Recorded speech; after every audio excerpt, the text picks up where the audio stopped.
Ajonjolí de todos los moles. Bueno, sí hay que reconocer que la FIL de Guadalajara es un bastión del pensamiento conservador, aunque sí hay cierta apertura para otras expresiones, pero es fundamentalmente un foro conservador y tampoco les debería de dar pena reconocer eso, ¿no?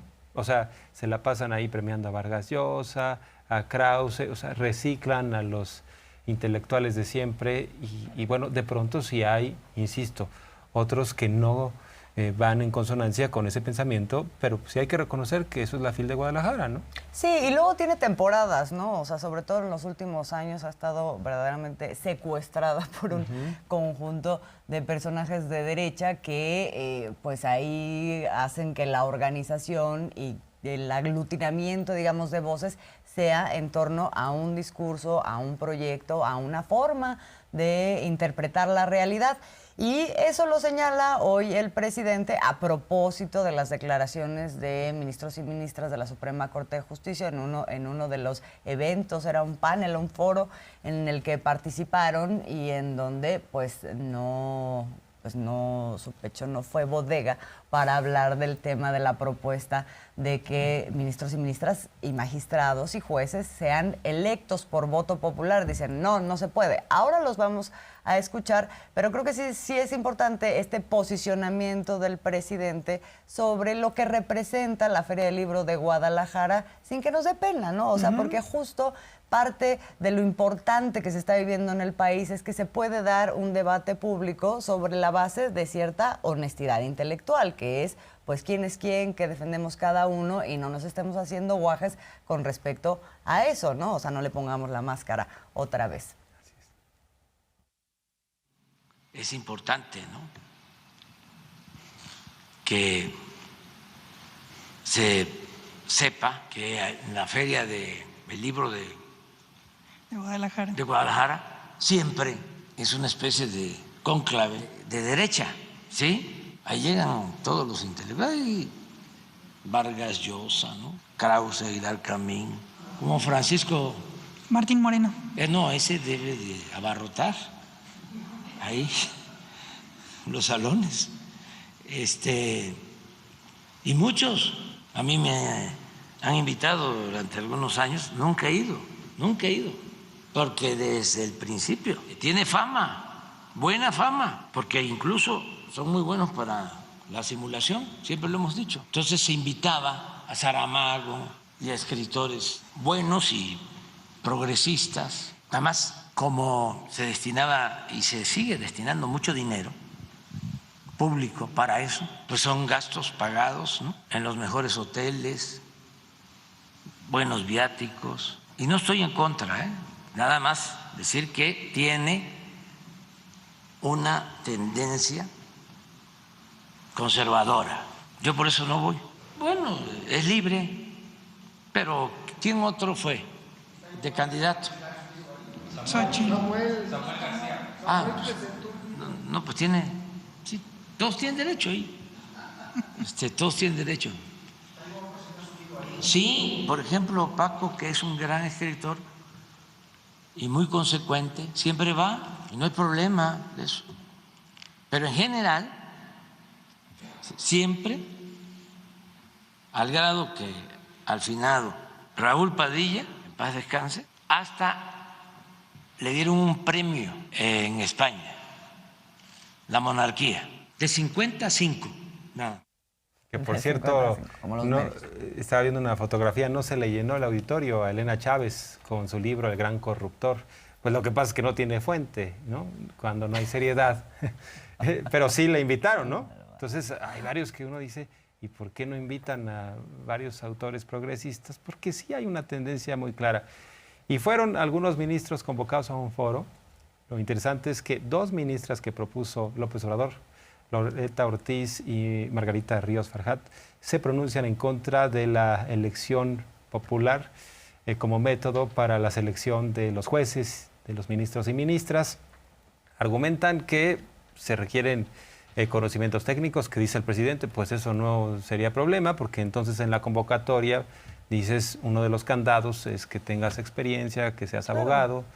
Pero la otra cosa de fondo que plantea Loretta Ortiz, que suele ser, hay que destacar en sus votaciones, una ministra progresista, dice, se va a convertir en un concurso de popularidad. Señala que en Estados Unidos hay quienes, algunos jueces han votado en favor de la pena de muerte de determinado sujeto, de determinada persona, porque a ella le han reconocido en privado que eso les da popularidad. Entonces, que eso está alejado de la justicia. Pero entonces es irse al otro extremo, ¿no?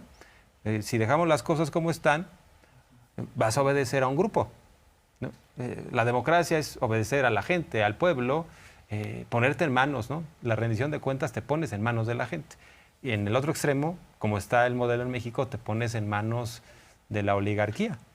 Sí, aquí la cosa es que no se dice nosotros estamos en contra de esto específicamente como para entrarle a ver cómo sí hacemos una modificación que nos saque de este statu quo, que lo que garantiza pues es el beneficio para ciertos grupos de interés. Eso es lo que hay en este momento. Y si lo dejáramos a los ministros y ministras de la Suprema Corte, pues ya estaríamos seguros de que no iba a pasar nunca nada, como no ha pasado. Hubo una reforma del Poder Judicial y, bueno, se avanzó poquitísimo. Y con todo y que hubo voluntad política de quien entonces era el presidente de la Corte y del Consejo de la Judicatura, que era el ministro Arturo Saldívar.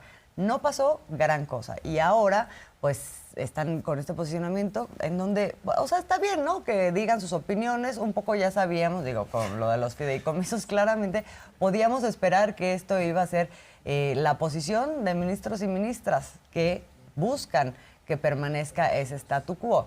Pero como sabemos, esto va a pasar por el Congreso eventualmente y lo que necesita es 2/3 partes de una votación calificada para que pueda haber un cambio constitucional en donde, pues al final no van a tener dicho. Oye, ese es el llamado plan C, ¿no? Ese es lo el que llamado planteas.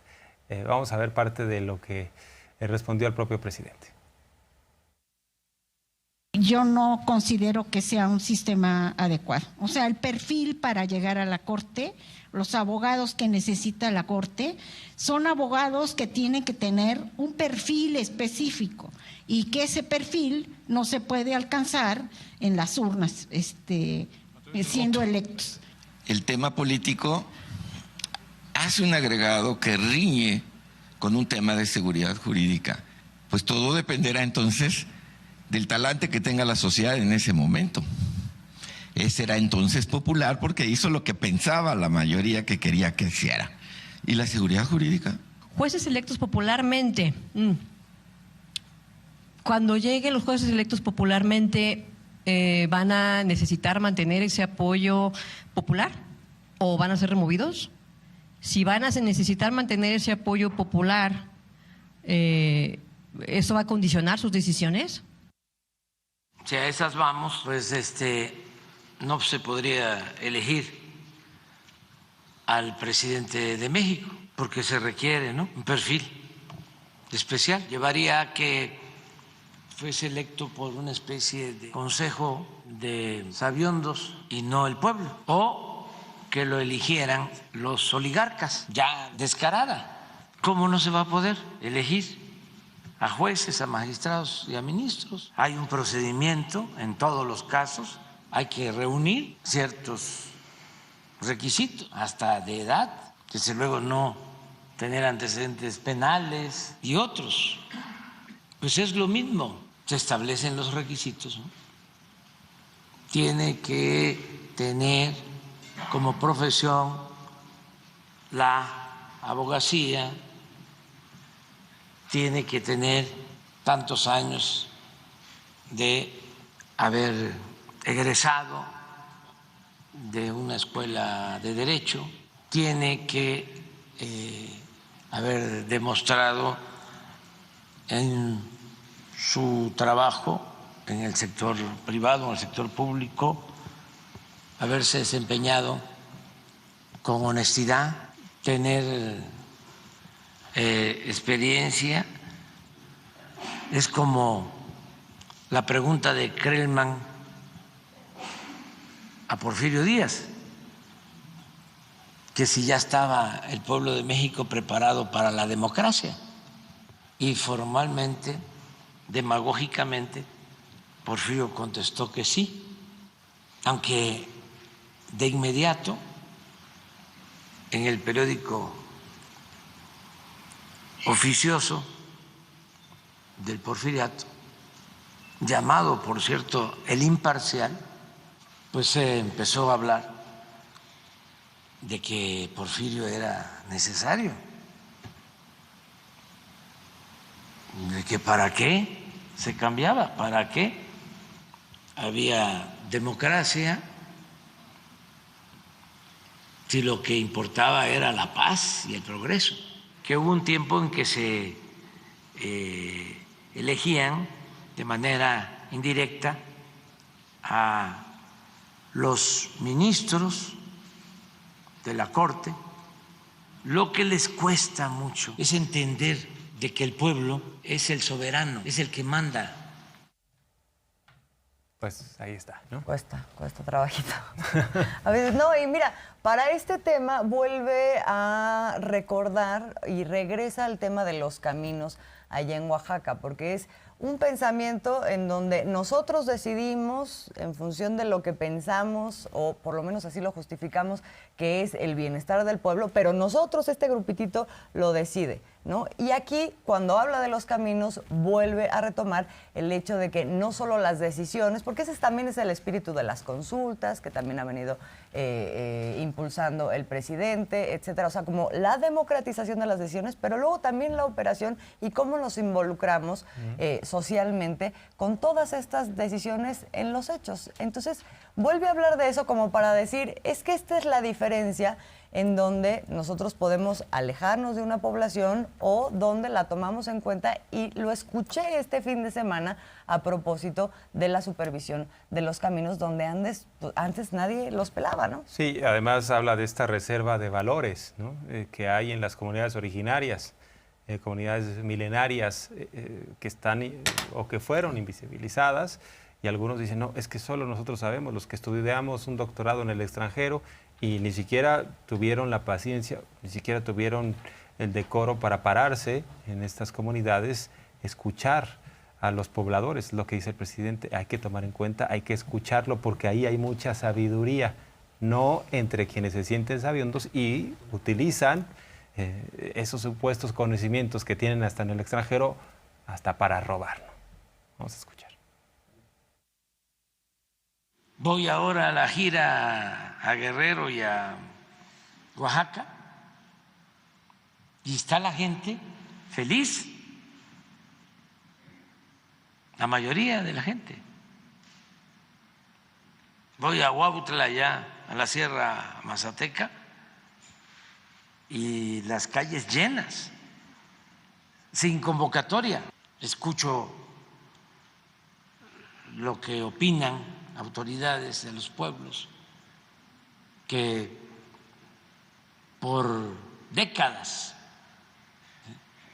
sus antepasados estuvieron solicitando que se les construyera el camino, y que ahora en Oaxaca estamos construyendo más de 200 caminos, más de 2,000 kilómetros, construidos de concreto, artesanales, con la mano de obra de mujeres, de hombres, de las comunidades, de los pueblos, entre todos. Pues, ¿qué opinan? Pues que ahora son tomados en cuenta, y eso me da mucho orgullo, porque eran inexistentes. Iban a verlos solo cuando había elecciones, para recoger el voto, entregando migajas, y todo lo demás era asunto de Krause y de Aguilar Camín, ¿no? Miren, todo eso, Oaxaca debe ser el quinto lugar, a ver, en superficie todo esto. Yo les invito. Es que esto... Bueno, y decíamos que la Feria del Libro de Guadalajara es un espacio que articula voces de un mismo pensamiento y entonces también es un lugar natural para pues ciertos actores políticos. A Xóchitl Gálvez, por ejemplo, le encanta ir, ¿no? Así es. Estuvo el año pasado, ahí empezó toda una odisea de discusiones, primero sobre los programas sociales, luego se volvió con el presidente y finalmente eso la llevó a saltar a la candidatura. Ahora estuvieron, ella, también estuvo Samuel García, hablando, por cierto, también de los programas sociales. La que estuvo invitada y que al final declinó la invitación, no pudo por temas de agenda, fue Claudia Sheinbaum. Pero creo que vale la pena, a propósito de lo que ahora habla Samuel García sobre los programas sociales, también recordar, porque luego hay ciertos paralelismos, ¿no? Lo que pasó el año pasado, ¿fue el año pasado o el antepasado? El año pasado. Con Xóchitl Gálvez. Sí, el año pasado, donde habló de los programas sociales temporales. Temporales, Y exacto. después ella misma dijo, no, yo siempre estaba a favor de los programas sociales. No. A ver, hay que destacar. Ella dice solamente en cierto momento, pero la crítica ha sido a tal grado que el PAN votó en contra de los programas sociales en la Cámara de Diputados. Sí. Pero como estamos en campaña, ahora Xóchitl Gálvez dice, no, Claro. quiero más programas sociales. Sí, ¿No? Y Samuel García no se va contra los programas sociales porque, como dices, estamos en campaña, pero sí le mete ahí un matiz que en realidad recuerda mucho a esta forma asistencialista del salinismo de ver los programas sociales, ¿no? Eso es como una extrita para los más vulnerables, así muy focalizado, porque en realidad lo otro tendría que ser garantizado de otra manera. Bueno, ¿no? es que él anda en la Tesla, momentos han venido como dicen. prometiendo, sí. ¿No? Él anda en la Tesla. La apuesta de la inversión privada, ¿no? No, bueno, en el mundo de caramelo. Pues lo que pasa es que él sí tiene de dónde agarrar ahora, ¿no? Pero bueno.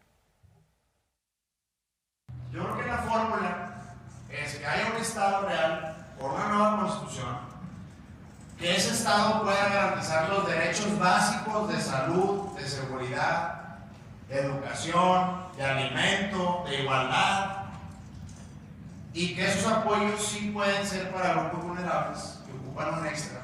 Pero en el fondo, la grandeza de México es pensar en tener a las mejores empresas aquí, dando los mejores empleos para que todas las familias tengan patrimonio. Algo que aprendí de mi abuelo es ganar tu comida trabajando. Y creo que lo que tenemos que hacer es que estos apoyos sean temporales, darles habilidades, darles educación, certificación laboral, competencias laborales, generar fuentes de empleos para que la gente pueda salir adelante.